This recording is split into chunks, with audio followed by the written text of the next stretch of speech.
disrespect, slighted, cheated. The Arizona State Sun Devil women's volleyball players were all ticked off after the 2023 NCAA tournament bracket was announced. I mean, we were fired up. We were fired up and ready to go. I mean, obviously, we, going into the NCAAs, we were predicted to lose that first round against Georgia. And that only fueled us, I think, and that excited us that much more. And there was, we also felt like we deserved to host, so that fueled us up even more. ASU Libero Mary Shroll and her teammates were a 5th seed, headed to Provo, Utah, to take on the Georgia Bulldogs. The selection committee didn't understand everything this Sun Devil squad had gone through to finish the regular season in the top 25 with a 26-6 record. I wasn't super fired up that Georgia was our draw. This is ASU head coach JJ Van Niel. The NCAA committee is going to say, well, Georgia was a low seed, but they're a P5 team that had the player of the year in their conference, had some really nice wins. Despite his reservations, Van Niel had installed confidence in his team that could not be denied. And it didn't come from any fiery speeches, according to outside hitter Geli. He's way more technical, so he was probably honestly just telling us what to block and what to serve and what to hit. Not bad for a guy who didn't play any college volleyball. I think the sport I was most into by the end of high school, college was hockey. I was like, what? Like a hockey player coming to coach volleyball? I was always just interested to see how he got into volleyball. At no point was I like, I'm going to be a coach. Welcome to BYU Radio's Big Stories, telling the amazing and inspiring tales from the Big 12 and beyond. I'm your host, Cleon Wall. Our episode, The Evolution of JJ Van Niel. Van Niel grew up a grinder in Rolling Hills, California. Pretty middle-class life, but not a ton of disposable income from my parents. So I've probably been working in some way, shape, or form since I was maybe 12 or 13. I pretty much can't remember the last time I haven't had a job. When he wasn't working to pay for baseball cards when he was younger or movie tickets when he was older, JJ was playing sports. Soccer, water polo, volleyball, and hockey too. Thanks to a Los Angeles Kings player who lived in his neighborhood. Tom Laidlaw just randomly saw us outside, gave us sticks, and he was hurt. So he wasn't going into practice anymore. He ended up kind of helping him scout that whole season. So we would go over to his house and watch hockey with him, and he'd shoot around with us. And so that's how I got into hockey. Van Niel worked and played so much, he sometimes ignored his academics. In high school, I didn't think going to class mattered. And it turns out it does. So, it's kind of like the classes that I cared about and went to, I'd get an A, and the rest I'd skip. I especially skip morning classes because I'd want to go surfing with my buddies. So when everyone else was applying to colleges, I was realizing the colleges that I would want to go to, I wasn't going to get in. Orange Coast College wanted JJ to come to their school. The community college in Costa Mesa recruited him to play volleyball. I knew college volleyball wasn't in my future, and I was playing a ton of hockey. That was my thing back then. So JJ decided to start his post-secondary education career at El Camino College. And that first semester, or the second semester of my community college, I helped the high school volleyball team that I just played for because the coach needed some help. Then he put volleyball to the side. That's because he finally focused on school. Crushed school at El Camino, and then applied to USC and the UC programs. I ended up choosing USC because of the being able to do undergraduate business there. I played club hockey the whole time, and it was absolute blast. And we got to go to nationals a couple years. And he never thought about trying out for the USC men's volleyball team. I knew that I wouldn't be able to hang with those guys. JJ's plans after college had nothing to do with sports and everything to do with the world of high finance. This is going to sound bad, but part of it was I thought that was a way to make a lot of money. Being financially secure was a big driver, and I really loved all my finance classes. He graduated cum laude from the USC Marshall School of Business and got his first job in investment banking. When I took the job, it was an investment bank in San Francisco. It was a boutique that was focused on tech and healthcare, M&A, and equity. And they were really known for their research. It was called Cowan & Company. It was a wild experience. We grinded, like you were working 100 hours a week easily. From there, JJ moved back to Los Angeles to work at a distressed debt hedge fund. The last finance job I had was at Relational Investors. That was a really cool experience. I got to be in San Diego, which of course was an awesome place to live. And while I was down there, I started playing indoor volleyball again, and fell back in love with volleyball. Not that I ever fell out of it. It's just, You don't really play indoors as an adult, but they had all these adult leagues down there that were kind of fun to play in. One night, his match was canceled and Coast Volleyball was holding tryouts.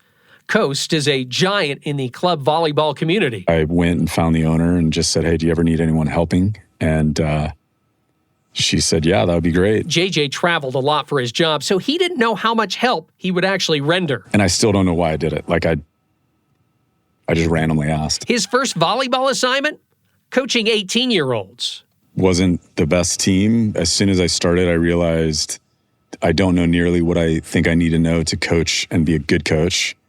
And I just became obsessed with how to coach volleyball. So like I bought DVDs, I bought every book in volleyball. I'd go to the library and just take out every book I could, and I would just pour through this stuff and try to figure out. And USA Volleyball used to have these this coaching accreditation program, and there were like 3 levels. It takes a year for each level. I signed up and did all 3 of those. That program was foundational for the up-and-coming Coach Van Niel. I loved the way they talked about, I think, organizing a program, a team, and training with measurables. And that really just fit with my analytical kind of mind. I remember when I went back and they had all these stats, and I'm like, okay, we should be looking at this stuff for my club team. JJ generated more hard-driven data on volleyball and became an analytics guru. His part-time gig turned into his passion. I think my wife just thought I was crazy. Usually when I get into something, I'm like a bulldog and I go all in. And then in the end of 2010, I left the finance and was just going to take some time off, sabbatical kind of thing. And I think at that time, my wife was kind of like, okay. And then I started interviewing for finance jobs like 6 months later and was like, honestly, I just felt sick to my stomach. And I knew that it wasn't because I was nervous about interviewing. Like the interviews were easy. I knew how to do the analytics and all that stuff. But I would just leave and be like, I don't want to do this. And so that's when I kind of said, yeah, I think I want to coach. And to be honest, I think my wife is too pleased with that. And for good reason. It's really hard to get into college coaching. It takes some time. And you don't get paid very much, or you're working at a mid-major where you, especially back then, you got paid nothing. I was talking to UC Santa Barbara and they were about to hire me, and my wife was pretty stressed because the pay was not good. But we had some money and I'm like, hey, Santa Barbara's beautiful. Like we'll be up there. And then I remember that coach called me when she got back from vacation. She goes, wait a minute, you have a wife and kids? I go, yeah. She goes, yeah, I'm not hiring you. I'm like, what? But everything happens for a reason. And she's just like, hey, this job doesn't pay enough. I don't want it on me that like you're struggling, and so yeah, kind of that didn't work out. He worked for the UC San Diego men's volleyball team for a few seasons and was almost hired as a first assistant. I was all excited until he told me the salary, which back then was a stipend, and it was like $17,000. And again, my wife's like, no. And it wouldn't have worked because that season is in the club season. Coaching for club giant Coast Volleyball and working at a local high school kept him afloat financially. He also got noticed by USA Volleyball for his analytics. Eventually, JJ worked as a technical coordinator for Team USA's under-23 squad. And then, from then on, every summer I went on 1 to 2 trips with them, including like World Championships was awesome. We won the gold in 2014. That was a really cool experience. And then 2016, I got to go with them to the Olympics. Around that same time, the University of Utah was searching for a women's assistant volleyball coach. Van Niel was interested in the job, and Utes head coach Beth Lanier wanted to hire him. But he had a decision to make: stay in club volleyball or make the jump to college coaching. At the time, I was like, well, I'm not getting any younger. If I'm ever going to try college, I need to go give it a shot. So I took the leap. We moved the family. I think I remember going into the office, like my office first time. I'm like, oh wow, I have my own office as a volleyball coach. I actually shared the office, but yeah, I remember being like, oh, this is kind of cool. Getting paid to coach volleyball. I was really fortunate because Beth hired me straight into a first assistant position at Utah, which is kind of unheard of nowadays. Like, I didn't realize how fortunate I was. 2015 was JJ's first season as a college volleyball coach, and it was a rough one. We really rebuilt that roster and got to a Sweet 16 and went 5 with Texas and just missed going to Elite 8 in 2017. That was a very cool, gratifying experience. Van Niel even served that season as the associate head coach. The next season, he was called back home by USC and new women's volleyball coach Brent Crouch. He called me and, kind of out of the blue and just said, hey, are you interested? And I honestly wasn't that interested, but the more he talked about it, I was thinking about my family, so it'd get us back close to like my wife's family, especially in LA. And I thought it could be good for the career. 2 years and 2 NCAA tournament appearances later, Crouch cruised out of LA to take a job at Auburn. Definitely like a surprise. And, again, during that time, I was always looking at head jobs. I mean, the amount of people that didn't interview me or said no to me it's a pretty long list. But like I said, everything kind of happens for a reason. On that list, USC. The Trojans decided to hire UCLA associate head coach Brad Keller as the top guy. Coach Van Niel found out that he didn't get the gig from his old Coast Volleyball Club director. I was really nervous because I got a text that morning and it said, hey man, Brad's got the job. You're getting fired, so let me know if you want to come back home. And, I think Brad had no intention of hiring me at all. And Brad would probably say that now too. I think I could have gone 2 ways on that. I could have been like, all right, screw it. I'm just going to hang on until my contract's up or he gets rid of me and they'll have to pay me out and I'll just do whatever. Or you can say hey, I want to be here and show him that he should hire me. And I did the latter. I just went into this yeah, he's not going to hire me. I have nothing to lose though. And the cool thing was we hit it off. I only worked with him for a couple weeks and then COVID hit, which again, that might've been a blessing for me to even keep that job because again, you never know what would have happened. But I think when you're in the trenches with someone and you're going through stuff like that, and it was just us two, we didn't have another coach at the time. We really got pretty close. JJ served as USC's associate head coach for 3 years and helped the Trojans reach the NCAA tournament in 2022. The following season, he moved again, but with a new job title. JJ finally becomes a college head coach, but he would need to reawaken a sleeping volleyball giant in Tempe. That's all next on BYU Radio's Big Stories podcast.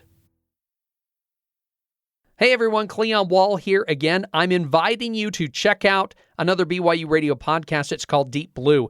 It's where you get the true stories of BYU athletes and coaches from their own mouths. It's hosted by my colleague, Jason Shepard. Last season, they had great interviews on Deep Blue, including Cougar quarterback Gary Bohannon. He teared up quite a bit talking about his son and what it means for his boy to watch his dad play. Also, BYU swimmer Jordan Tiffany, who quit swimming due to mental health struggles. He talked about how he was able to get back in the pool again. More great conversations for season number 3. BYU running back Hinckley Rapati will talk about his tear-filled journey to BYU. Former BYU tight end Chad Lewis, he's going to reflect back on that special 1996 BYU football season.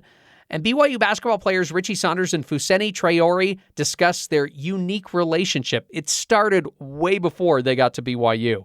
Please subscribe and listen to Deep Blue with Jason Shepard wherever you get podcasts or check it out on the BYU Radio app.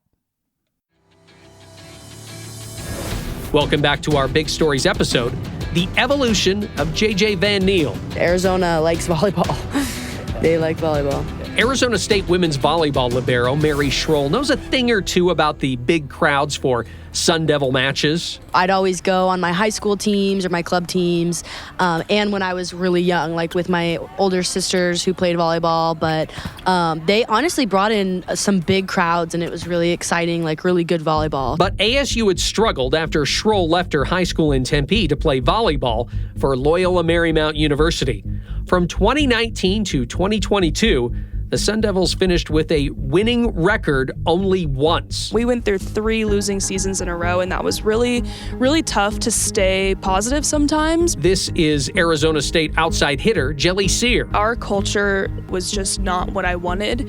It was just a lot of non-winning mentalities with my people around me, and I didn't like that. And so I was like, if I can't grow here anymore, I need to go somewhere else. And so entered the transfer portal. I was talking to Wake Forest, which was I was a really academic school, and I was really excited because they had a really good program for my major.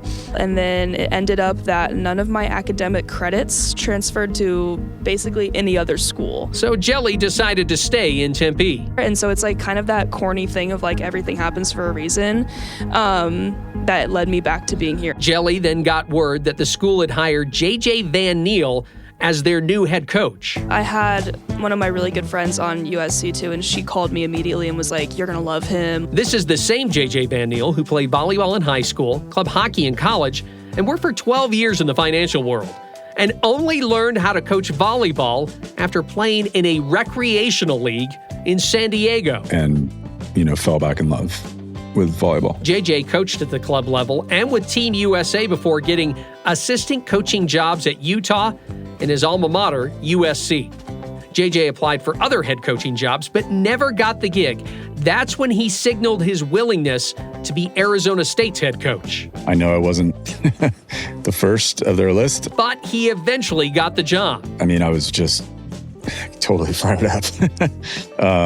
I just look back at that, and I was totally elated that I finally, had that shot. JJ then went to work. His first order of business, called the current Sun Devil players.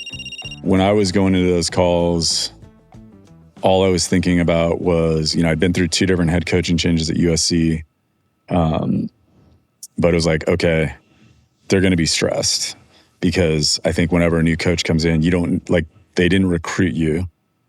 So who knows if they want to keep you. He's not very personable over the phone, and I could just tell he was very stressed out.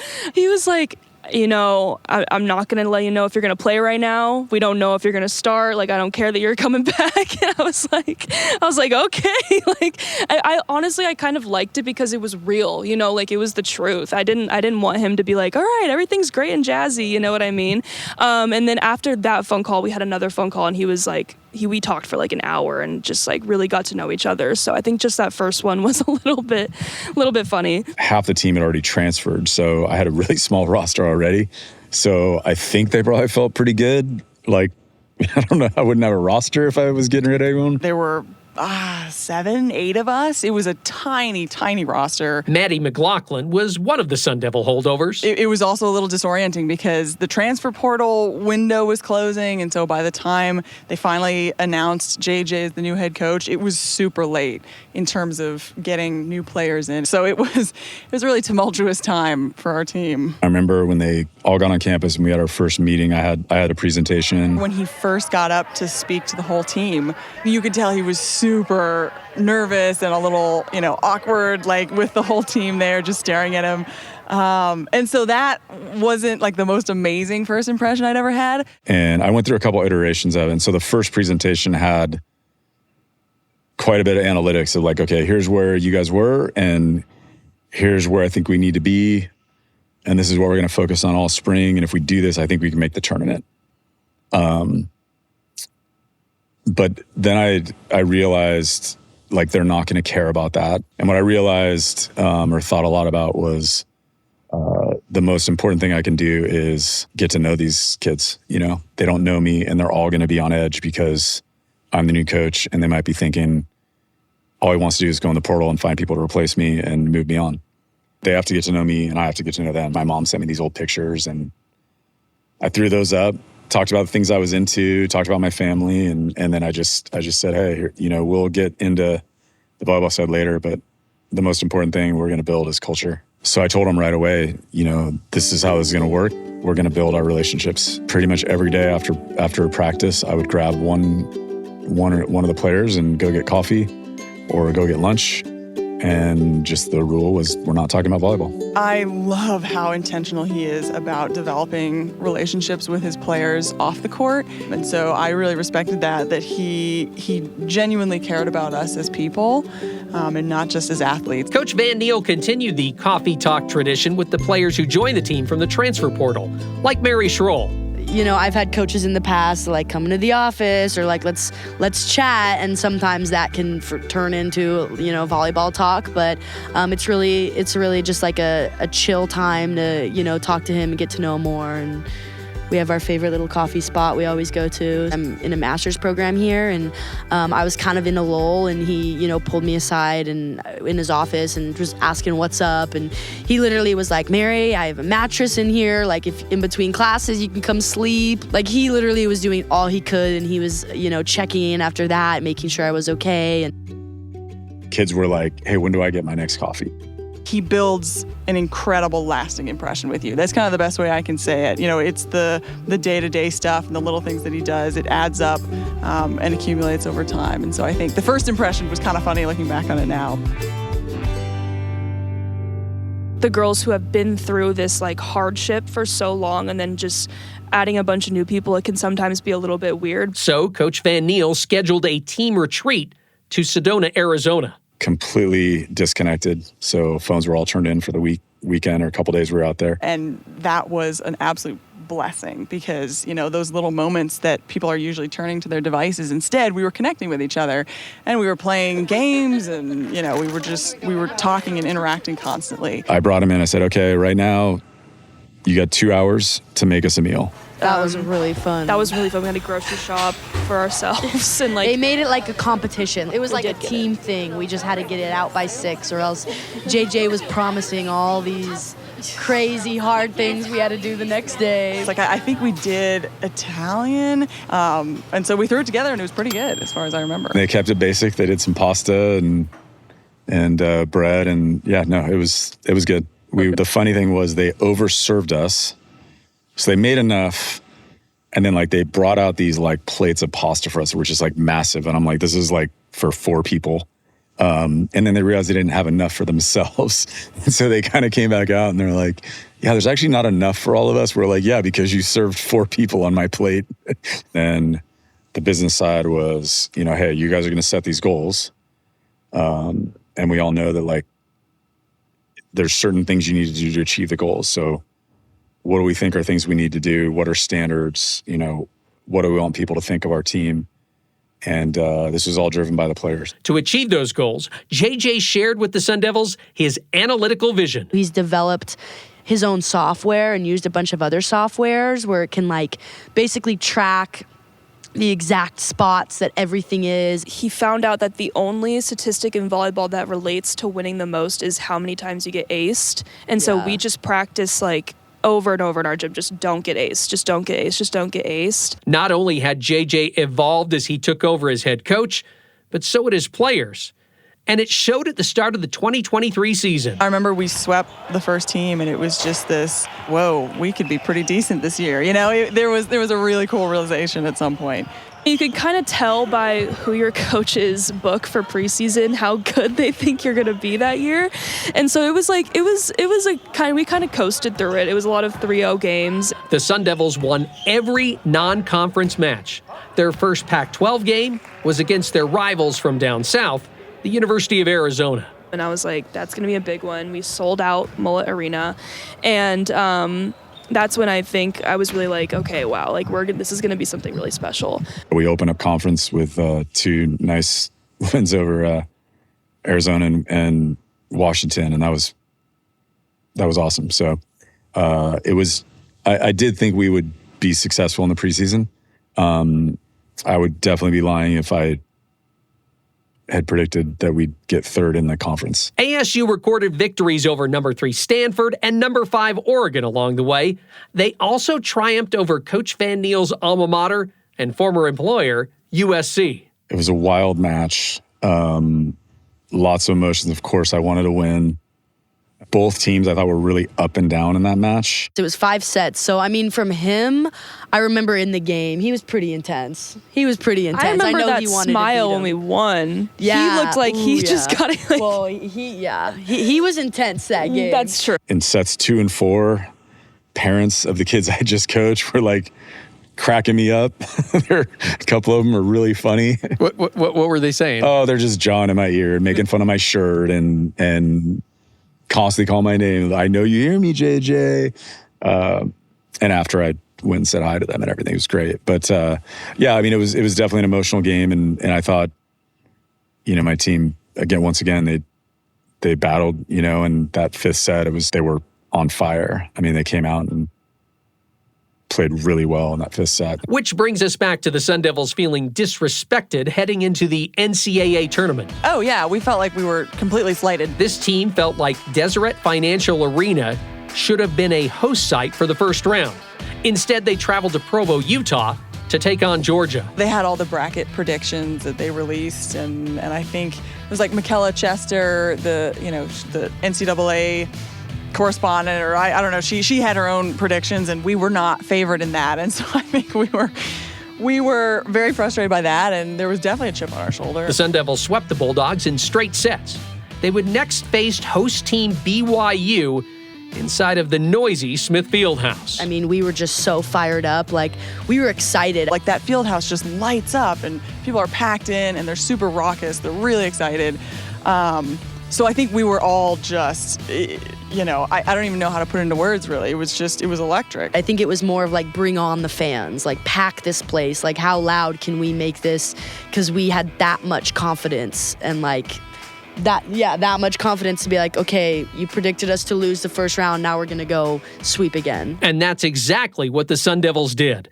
After the victory, Coach Van Niel had the shivers. He said that he was so proud of his team. I asked if he still gets the shivers, thinking back on that match. I mean, I just got shivers. So there you go.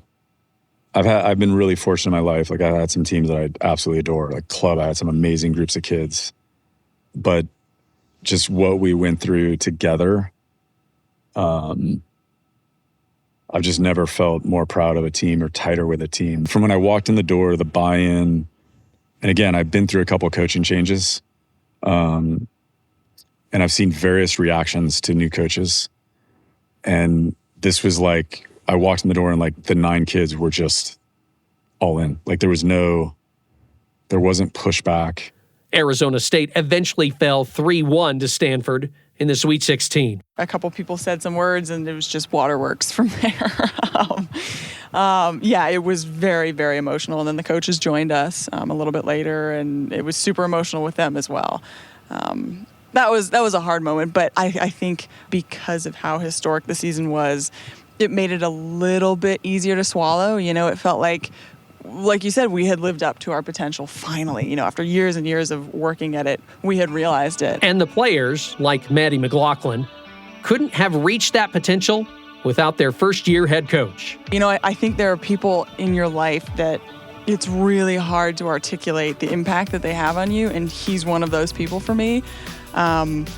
He's, at a bare minimum, he's the reason why I'm a middle blocker, and I actually got to play my final year after being here for 4 years, and why I'm playing pro now. Like, he has literally altered the course of my life, and it's his high standards and his constant striving for excellence that makes us all raise our own individual standards. I think that's only helped my game in holding me to those high standards. This again is Mary Shroll. It's only made my game better, and then, as a person, he really tries to develop you as a person, not just a volleyball player. He's like such a good person to have in your corner. Finally, Geli Sear. Like, he knows exactly what I need, and I know that because I have him and the staff in my corner, I will not fail. Like, they will not let me fail.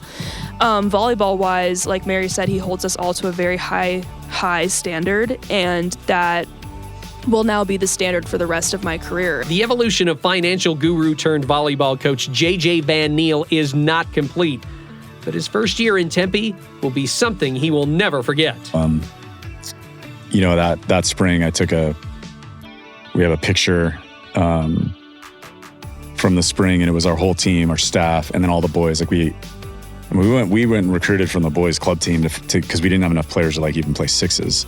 And we had I have this cool picture, and that'll always be on my desk. The evolution of JJ Van Niel was produced and written by Whitney Sheffield and Cleon Wall. Music and post-production by Finn Morrison. Make sure you watch BYUtv's Big Stories by logging on to BYUSN.com.